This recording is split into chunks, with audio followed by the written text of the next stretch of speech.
Ahoy music lovers, vinyl enthusiasts, and everyone in between. My name is Isaac and this is The Blind Island. Today we're going to be coming at you with another vinyl review. Today I am going to be drinking a little Rebel Kent by Three Sheeps Amber Ale. Usually the beer that I'm reaching for is an amber, so great choice here and a very, very nice pairing.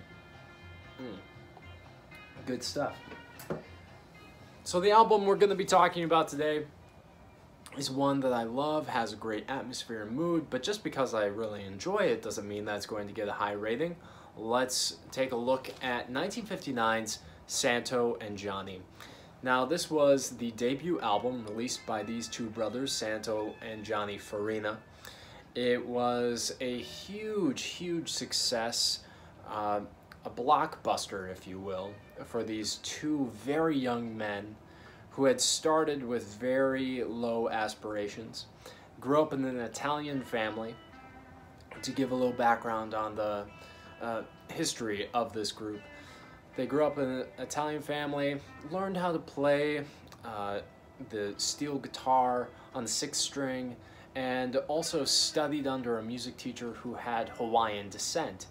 And when I believe it was Johnny was 16, he told their father that they were going to be quitting school to become rock stars, and his father's retort was, the only stars there are the ones in the sky.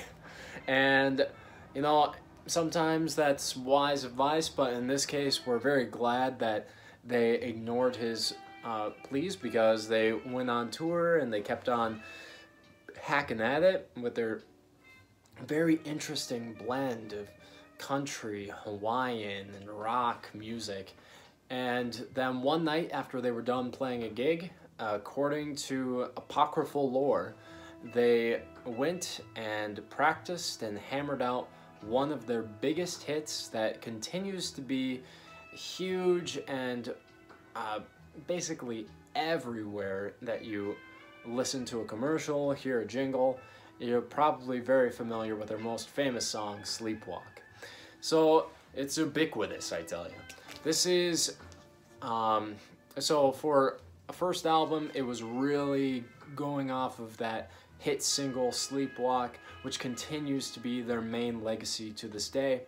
And I mean, it's enchanting, it's haunting, it's dreamy, it's gorgeous.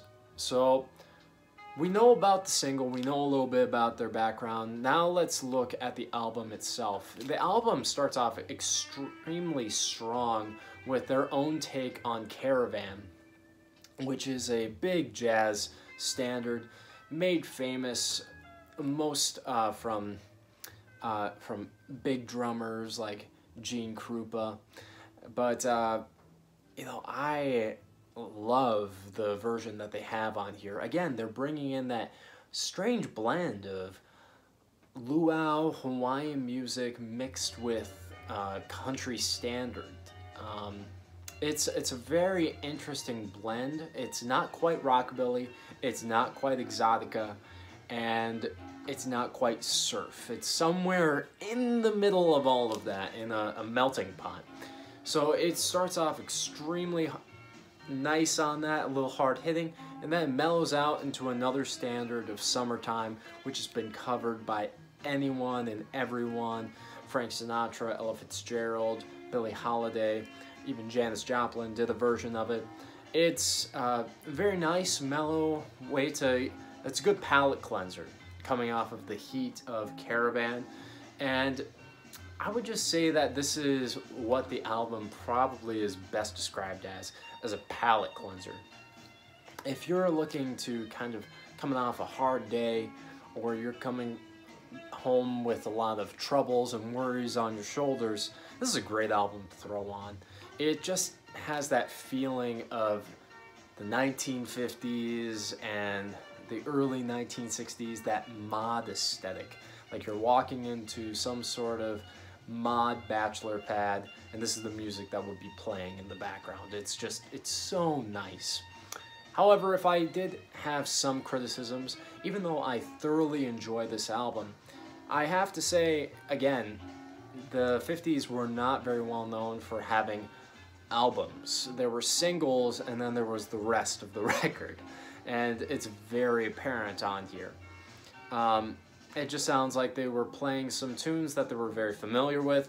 They have some really nice sound to them, but it does have this kind of samey feel the entire record. There is no major, you know, crescendo. These are my main issues with a lot of records. Is I like there to be a bit of an arc, for it to take me on a journey, let me go someplace. But that doesn't mean that there aren't moments on here that are rewarded from attentive listening. I think that, like I said, Caravan Sleepwalk are great examples, but their version of Blue Moon is beautiful. It's playing in the background right now, and it just has this really nice, spacey sound to it. I thoroughly enjoy it. So again, it's very much a mellow mood piece. It's not an album that's necessarily going to reward you for extreme attentive listening.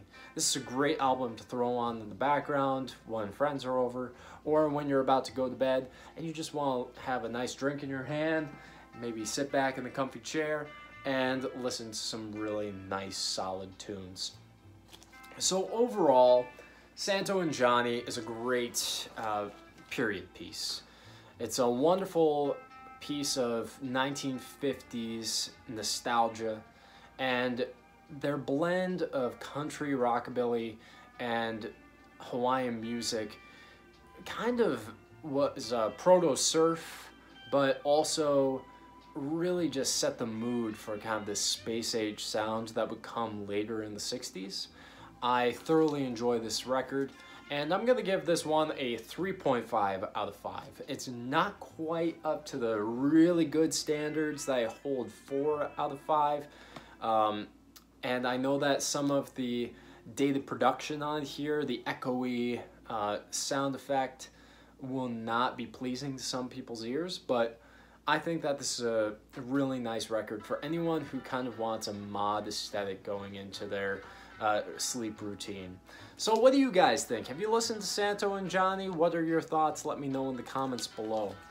And also, let me know what I should be reviewing next. I know that one of my longtime viewers suggested Blood Rock, so I'm trying to find, I have Blood Rock 2, but I'm looking for their first self-titled record, and I would really like to do a review on that one. And second,